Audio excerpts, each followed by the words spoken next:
দেখো বন্ধুরা, গোপালের এখন পালিশ চলছে।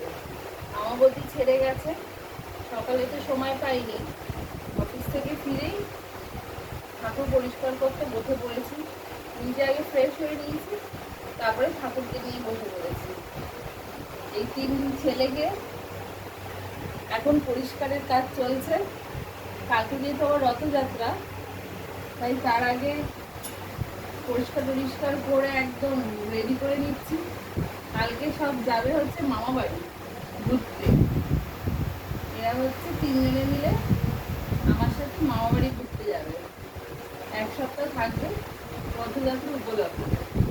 1 সপ্তাহ পর ঘুরে ফিরে তারপরে আবার এই বাড়িতে আসবে। তাই মামা বাড়ি যাওয়ার আগে একটু পরিষ্কার করে নিচ্ছি।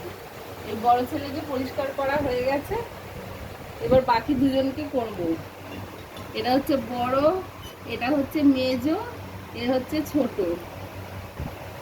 এখন মেজোটাকে পরিষ্কার করব। ওদেরকে মাঝে মাঝেই পরিষ্কার করি, কিন্তু আমাবতী যেহেতু ছাড়লো, রথযাত্রা ঘুরতে যাবে, তার জন্য তো আবার পরিষ্কার টরিষ্কার করতে হবে। আমরা যেমন শ্যাম্পু সাবান দিয়ে ঘুরতে যাওয়ার আগে স্নান টান করি, ওদেরকেও তো করাতে হবে। তাই জন্য ওদের স্নান করার জিনিস নিয়ে চলে এসেছি আমি অফিস থেকে ফেরার সময়।